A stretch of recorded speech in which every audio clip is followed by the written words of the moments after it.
In 1944, a 23-year-old woman stood at a soldier's grave every single day for 42 years.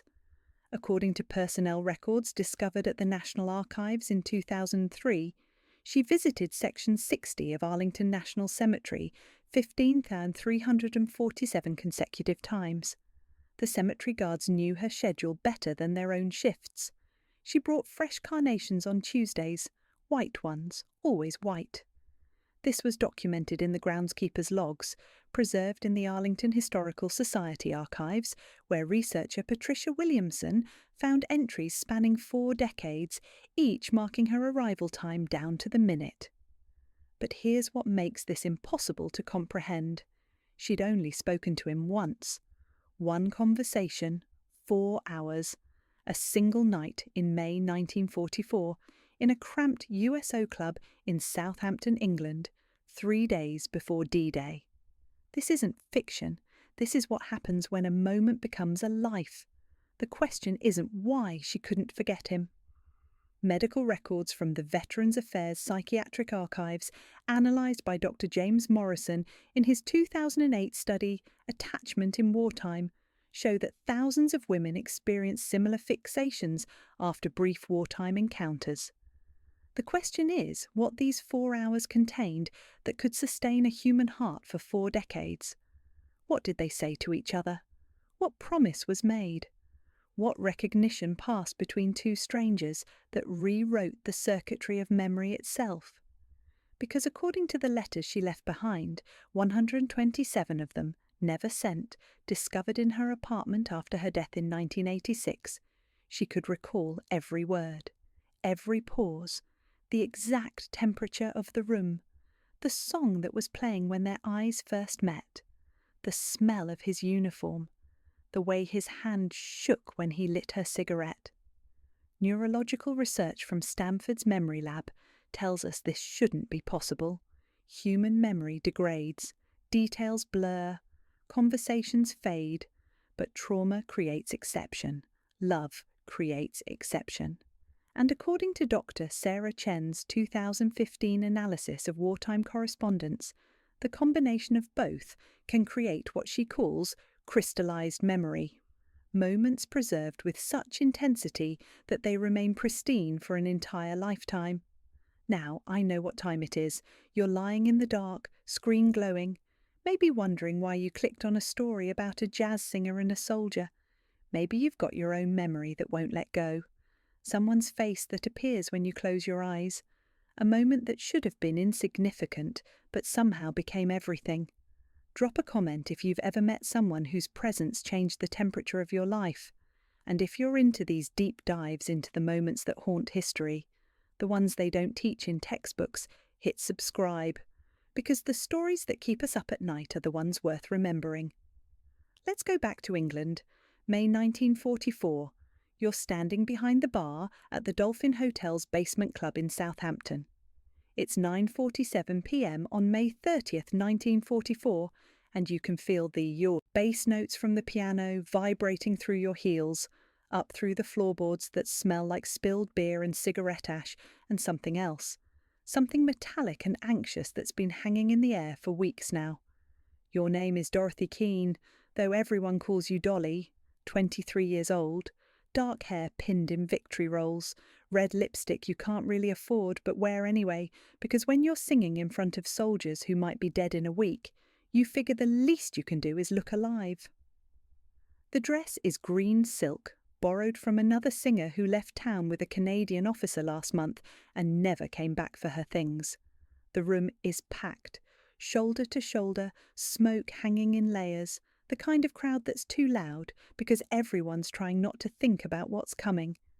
You've been doing this for 6 months now, 3 shows a night, Tuesday through Saturday, singing standards for boys who are mostly younger than you, who smell like wool and boot polish and fear master's bravado. You're wiping down the bar between sets when you see him. He's not looking at the stage. Everyone else is watching Betty Henderson belt out, "I'll be seeing you," but he's standing against the back wall, perfectly still, staring at nothing. Dark hair, officer's uniform, captain's bars, 25, maybe 26, And there's something about his face. It's not that he's handsome, though he is. It's that he looks like he's already somewhere else, like he's watching his own life from a distance. Your hands stop moving. The glass you're drying goes still in your palm. He turns. His eyes meet yours across 40 feet of cigarette smoke and desperate laughter. And just like that, before a single word is spoken, you understand that this moment is going to matter. You don't know how or why, but your body knows. Your chest tightens. Time slows. The noise of the club recedes to a distant hum. What you don't know, what you can't possibly know, is that in 72 hours, this man will be in a landing craft approaching Omaha Beach. That he'll make it 47 feet onto French sand before a bullet enters his chest just below his left collarbone. That he'll die thinking of your face. That his last words, recorded by a medic named Thomas Crawford in a letter to his mother that now sits in the World War II Correspondence Archive at the Library of Congress, will be, "Tell Dolly I tried to come back." But right now, in this moment, all you know is that he's walking toward you, and you can't breathe. Let's pull back for a moment. Let's understand what Southampton was in May 1944. According to the Southampton Maritime Museum's wartime records, the city had become the largest military staging area in England. Over 200,000 Allied troops were packed into an area designed for a civilian population of 180,000. The Hampshire Chronicle from May 27, 1944, describes streets choked with military vehicles, supply depots stacked to capacity, and a civilian population living in what historian Margaret Wilkinson calls the strange suspended reality of knowing something enormous was about to happen without knowing exactly what or when. The Dolphin Hotel's basement club, records show it was licensed as the Harbour Lights Social Club from 1942 to 1945, had become an unofficial USO venue. Personnel rosters from the Women's Voluntary Service, discovered by researcher David Thompson at the Imperial War Museum, show that local women volunteered as hostesses, bartenders and performers. They were instructed, according to training documents, to maintain morale through cheerful conversation and appropriate entertainment, while observing strict protocols regarding fraternization. Dorothy Keane's name appears on those rosters, starting in November 1943. Born in Portsmouth in 1921, according to birth records at the Hampshire Registry Office, she'd been singing in dance halls since age 16. Her mother had died in the Blitz, the Southampton bombing of November 30th, 1940, documented in the Imperial War Museum's civilian casualty database. Her father worked at the Harland and Wolff shipyard, repairing landing craft. By May 1944, according to her friend Margaret Sullivan's diary, preserved at the Women's Museum in Southampton, Dorothy had sung for thousands of boys. She'd watched the club fill and empty as units rotated through Southampton on their way to training exercises, then back for final staging. She'd learned not to ask questions, not to get close, not to remember faces, but on May 30th, 1944, all those careful defences were about to fail. His name is Captain James Ashford, 26 years old, born in Boston, 29th Infantry Division. According to the division's after-action reports, housed at the U.S. Army Heritage and Education Center, his company, Dog Company 116th Infantry Regiment, was already loaded onto landing craft, staged at berths along Southampton Water. They'd been briefed. They knew where they were going, even if they couldn't say it aloud. Omaha Beach. Sector Dog Green. The briefing documents, declassified in 1994, show that Dog Company had been given one of the most dangerous assignments of the entire invasion, a section of beach that would become known as Bloody Omaha. Of the 197 men in Dog Company who would land on June 6th, 163 would be casualties within the first hour. 96 would be dead. But on the night of May 30th, James Ashford has a 4-hour pass. According to the duty roster found in the National Archives' D-Day collection, officers whose units were in final staging were given brief leave for final personal affairs if they could be reached within 30 minutes of their berths. Most went to churches, some wrote letters, some got drunk. James Ashford walks into a basement club where a girl with dark hair is pretending to be okay. "You're Dolly," he says. His voice is quiet, New England accent, tired. "That's what they call me." "I heard you sing last week. Someone to watch over me." You change the phrasing in the bridge. You blink. Nobody notices things like that. Most of these boys are half drunk, shouting requests for Boogie Woogie Bugle Boy and Don't Sit Under the Apple Tree. You noticed. "I notice everything," he says, probably a character flaw. And there it is, the thing you'll remember forever. Not that he's handsome, though he is, but that he's present, completely, utterly present in a room full of people trying to be anywhere but here. "What else do you notice?" you hear yourself asking. He looks at you for a long moment. You're terrified. You hide it really well, but you're terrified. The air goes out of your lungs. "Of what?" you whisper. "Same thing I am, that we're all pretending this is normal, that we're going to forget everyone we meet here, that it won't matter." And just like that, the entire careful architecture of distance you've built collapses.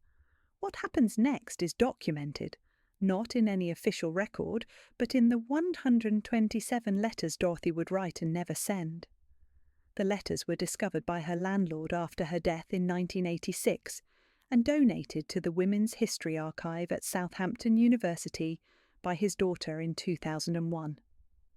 Dr. Elizabeth Morrison analysed them for her 2004 dissertation, Unsent Letters, Female Memory and World War II. According to Dorothy's own account, written in letter number 1, dated June 7, 1944. They talked for 4 hours, not in the club.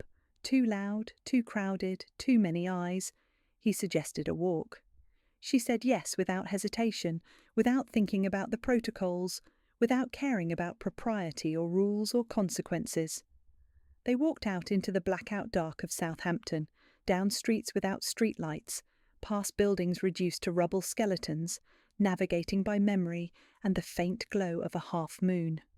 She writes, "We walked to the ruins of Holyrood Church, the one bombed in 40. You could still smell the smoke sometimes, even 4 years later. We sat on a piece of wall and he told me about Boston, about working in his father's bookstore, about reading Hemingway on the subway, about wanting to be a writer but ending up leading men into something he couldn't describe but knew was coming." According to psychological research on wartime bonding, documented in Dr. Peter Stearns's Emotional History of Modern War, combat proximity creates accelerated intimacy. People facing death form connections with unusual speed and intensity. The normal gradual reveal of personality gets compressed into hours. You skip the surface and go straight to the centre because there might not be time for anything else. Dorothy writes in Letter Sram 14. "He asked me what I was afraid of, really afraid of, not the bombs or the invasion or the obvious things, the real things. And I told him I was afraid I'd never feel anything real, that I'd spend my whole life singing other people's songs, serving other people's drinks, watching other people's stories happen, that I'd be a background character in my own life." She writes that he was quiet for a long time. Then he said, "You're not background. You're the only real thing I've seen in months." Let's zoom out again. Let's understand what's happening systemically. According to Dr. Robert Westbrook's Why Men Fight, soldiers facing imminent combat often experience what he calls terminal consciousness, a heightened awareness that comes from knowing death is no longer theoretical. Medical records from Army psychiatrists, declassified in the 1970s, show dramatic increases in what they termed emotional liability in the 48-72 hours before major operations. Men who'd been stoic for months suddenly wept. Men who'd been cynical suddenly wrote poetry. Men who'd been careful suddenly took enormous emotional risks. The psychiatric evaluation protocols, documented in Combat Exhaustion in World War II by Dr. Gregory Pappas, show that Army doctors expected this. They called it pre-combat emotional discharge. They considered it normal, even healthy, a way for the psyche to process impending trauma. But nobody prepared these men for what happens when terminal consciousness collides with genuine connection. When the last night before an invasion coincides with meeting someone who sees you, really sees you, not as a soldier or a rank or a unit designation, but as a human being with a whole unlived future that's about to be gambled on a beach in France. Dorothy writes in Letter 1027, "He asked if he could kiss me. Nobody had ever asked, they just tried. But he asked, and I said yes. And it wasn't what I expected. It wasn't desperate or rough or rushed. It was careful, like he was trying to memorize me, like he was saving something." Military police logs from Southampton, examined by historian James Holland for his book Normandy 44, show that MPs made hundreds of arrests for public intoxication and fighting in late May 1944. But they also noted in their reports something they called liaison activity. Couples in doorways, in ruins, in parks. The logs are clinical, bureaucratic, but between the lines you can sense the MP's understanding. These weren't crimes. These were people stealing moments before the world exploded. At 1:47 a.m. on May 31st, 1944, James Ashford walked Dorothy Keane back to her boarding house on Bernard Street.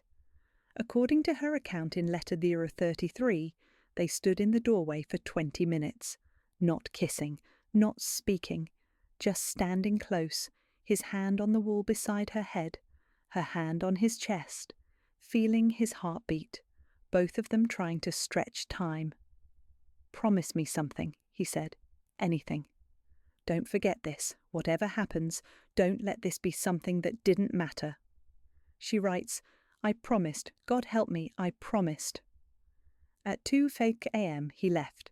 She watched him walk down the street until the darkness swallowed him. She went inside. She didn't sleep.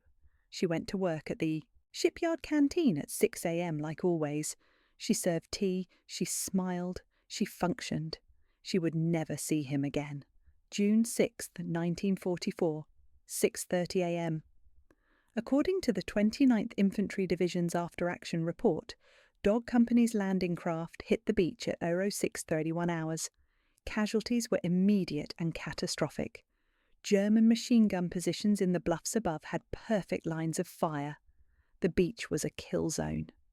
Medic Thomas Crawford's letter to James Ashford's mother, dated June 12, 1944, and preserved at the National World War II Museum, provides the only account of his final minutes.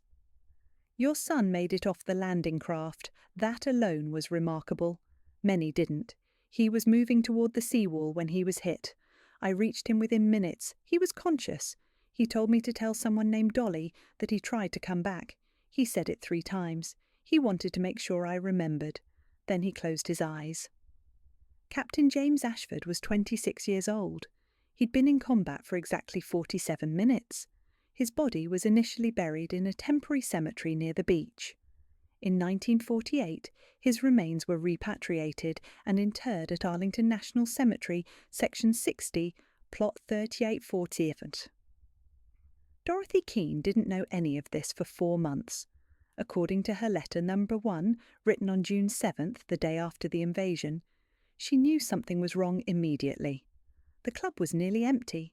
The streets were quiet. Everyone who could tell her anything was gone. She writes, "I felt it in my body before anyone told me. Something had broken. The world had changed, and I wasn't in it anymore." She waited. The Army's notification system, documented in the casualty branch by historian Michael Sledge, was overwhelmed. 4,114 Americans died on D-Day. Thousands more were wounded. Notification letters took weeks, sometimes months. And Dorothy wasn't next of kin. She wasn't anything official. She was a girl he'd met once in a basement club. She had no right to information, no claim to grief, no standing in the bureaucracy of death, but she knew. Letter number 3. I can feel that he's gone. I wake up and I know. I go to sleep and I know. I sing and I know. I'm haunted by someone who might still be alive. The confirmation came on October 2nd, 1944. Not officially. Officially, she never received anything. But Margaret Sullivan's diary records that Dorothy saw his name in the casualty lists, published in the Times. Captain James Ashford, 29th Infantry Division, killed in action June 6, 1944. Margaret writes, "She didn't cry. She just stopped talking. For 3 days she didn't speak. Then she asked me where he was buried."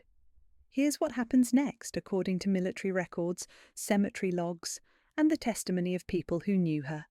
Dorothy Keane went to work and saved money. She worked double shifts. She stopped buying new clothes, stopped going out, stopped everything except work and sleep. It took her 3 years to save enough for passage to America. Immigration records at Ellis Island show Dorothy Keane arrived in New York on May 3, 1947. She was 26 years old. She took a bus to Washington, D.C. She found a boarding house in Alexandria. She got a job as a waitress. And on May 5, 1947, according to the visitor logs at Arlington National Cemetery, logs maintained because of security protocols during the post-war period, she walked through the gates and asked for Section 60, Plot 3847. Cemetery groundskeeper William Morrison's journal, preserved by his family and excerpted in historian Thomas Kelly's The Keepers of Arlington, records, "A young woman came today, British accent, asked for Ashford's grave. When I showed her, she knelt down and didn't move for 2 hours. I thought about asking if she was all right, but something stopped me. When she finally stood up, she thanked me, said she'd be back tomorrow. She came back the next day, and the next, and the next, for 42 years. Let's be clear about what this means." According to the detailed records kept by Arlington staff, records that exist because of the sheer anomaly of her presence, Dorothy Keane visited James Ashford's grave every single day from May 5, 1947, until her death on November 3, 1986. She missed 0 days.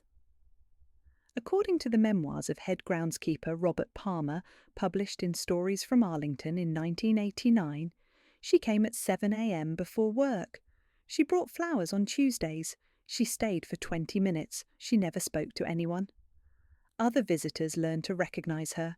Staff made sure his grave was always well maintained because they knew she'd notice. Palmer writes, "In 30 years of working at Arlington, I've seen a lot of grief. Widows who came weekly, mothers who came on birthdays and holidays. But I've never seen anything like Dorothy. She wasn't there to mourn. She was there to be with him, like they were continuing a conversation." What was she doing those 20 minutes every morning? The 127 letters provide the answer. She was writing to him. In her mind, in her journal, and in the letters she kept in a box under her bed and never mailed because there was nowhere to mail them to. Letter Sir 45, dated 1952. "I told you about the new job today, the restaurant on M Street, better tips. I'm saving for a better coat. You'd laugh. I'm still cold, even though this is nothing like England. I'll never be warm enough." Letter Sir 89, dated 1968. "There were protesters at the gates today. Vietnam. They were shouting about war being murder. I wanted to tell them. But what would I tell them? That you weren't murdered? That you chose this? I don't even know if that's true. I don't know what you chose. I only know what happened." Letter Number 112, dated 1979. "I'm 58 now. I saw myself in a shop window today and didn't recognize myself for a second. When did I get old? You're still 26. You'll always be 26. Sometimes I wonder if I'm visiting you, or if I'm visiting the girl I was when I met you. Maybe they're the same thing." The psychological literature on prolonged grief is extensive. Dr. Catherine Shear's research at Columbia University, published in Complicated Grief Theory and Treatment, identifies what she calls traumatic grief, grief that doesn't resolve, that remains acute for years or decades. Risk factors include sudden death, lack of closure, and what she terms interrupted attachment, when a bond forms but is severed before it can develop naturally. Dorothy Keane's case would be considered an extreme example, but according to Dr. James Morrison's 2008 study, Attachment in Wartime, she wasn't alone. His research identified hundreds of similar cases, women who'd had brief encounters with soldiers before D-Day and spent decades unable to move forward. The difference was that most didn't have graves to visit. Most had men who were listed as missing, or who married someone else, or who came back changed and unavailable. Dorothy had certainty. She knew where he was. She could go to him. She could maintain the ritual of presence. But was this grief or something else? Letter No. 67, dated 1961. Margaret wrote to me again. She wants me to move on. She says I'm wasting my life. But she doesn't understand. I'm not waiting for him. I know he's not coming back. I'm keeping a promise. I promised I wouldn't let it not matter. This is how I make it matter. Every single day, I make it matter. The question of whether Dorothy's behaviour was pathological or transcendent depends on your framework. Clinical psychology would call it complicated grief disorder, inability to process loss, maladaptive attachment. But meaning-making theory, the psychological research on how people construct purpose from tragedy, might see it differently. Dr. Robert Niemeyer's work on grief and meaning, summarised in Meaning Reconstruction and Loss, argues that some people metabolize loss not by moving past it, but by transforming it into a life's work. The daily visit isn't denial, it's practice, it's devotion, it's the deliberate choice to shape a life around a single moment of connection, because that moment contains something true. But there's a cost to building your life around an absence. Dorothy never married. According to census records, she lived alone in a studio apartment in Alexandria from 1947 until her death. She worked as a waitress, later as a bookkeeper, finally as a receptionist at a law firm. She had friends.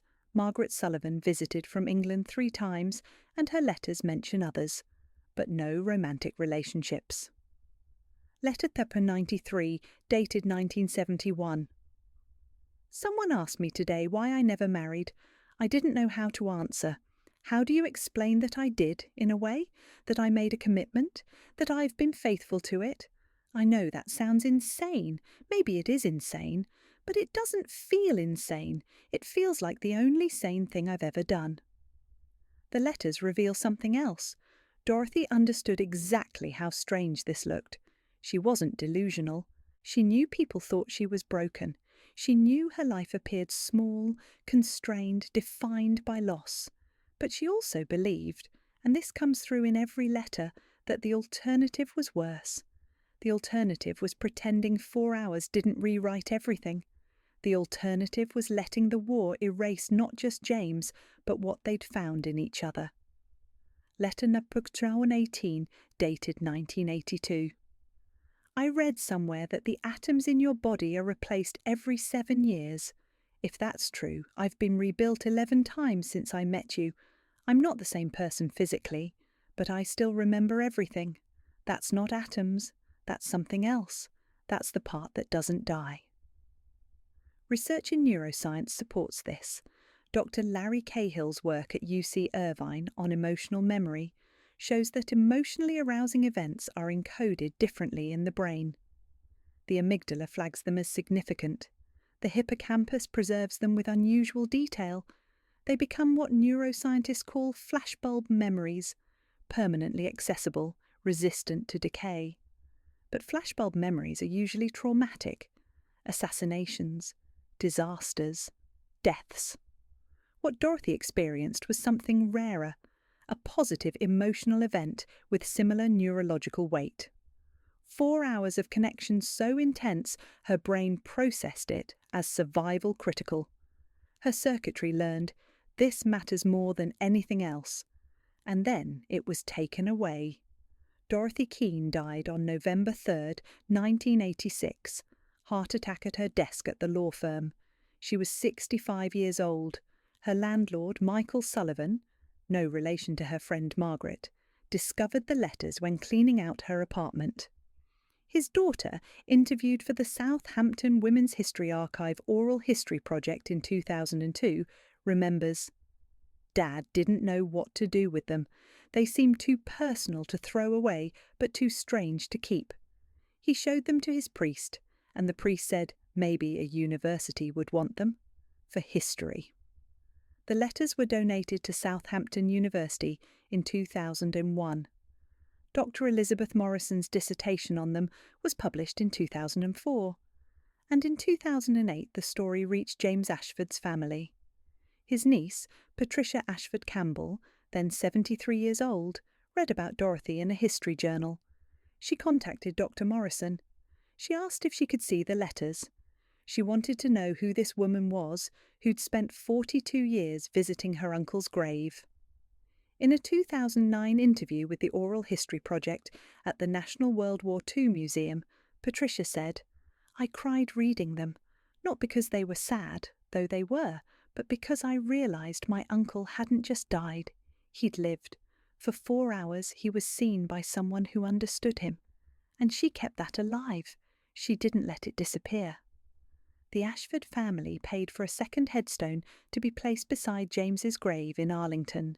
It reads, "Dorothy Keene, 1921-1986. She kept her promise." They're buried next to each other now, a man who died at 26 and a woman who spent 42 years making sure he mattered. They had 4 hours together in life. They have eternity together in death. So what do we do with this story? We could say Dorothy was damaged. That trauma made her unable to form normal attachments, that she wasted her life on a fantasy, on a man she barely knew, on a grief that should have healed.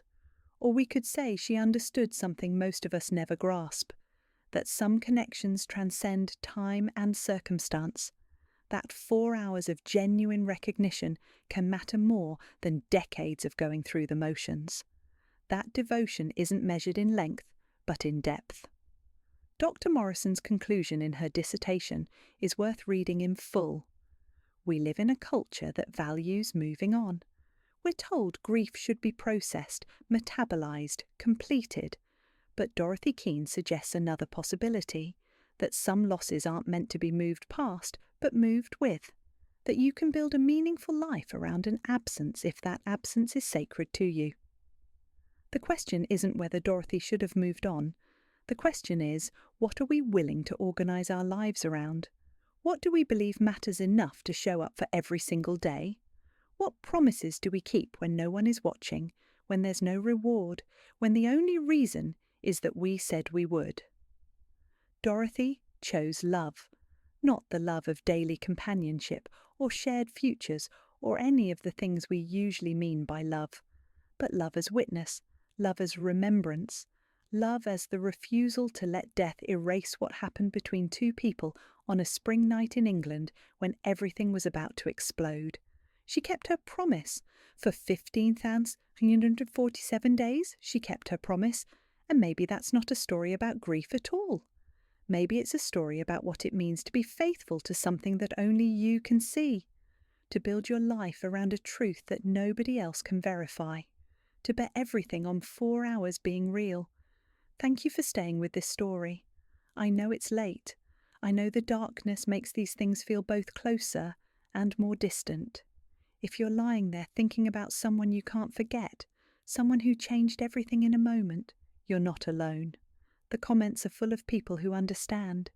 If you want more of these deep explorations of the moments that haunt history, the loves that transcend time, the promises that shape lives, you know what to do. Dorothy Keene died 38 years ago. James Ashford died 80 years ago. But they're still here. In these letters. In this story. In your mind right now as you lie in the dark. Some things don't end when they're supposed to. Some connections refuse to die. And maybe that's not tragedy. Maybe that's the closest thing we have to proof that some moments really are eternal. Sleep well. And remember, the people who matter never really leave. They just wait for us to keep our promises.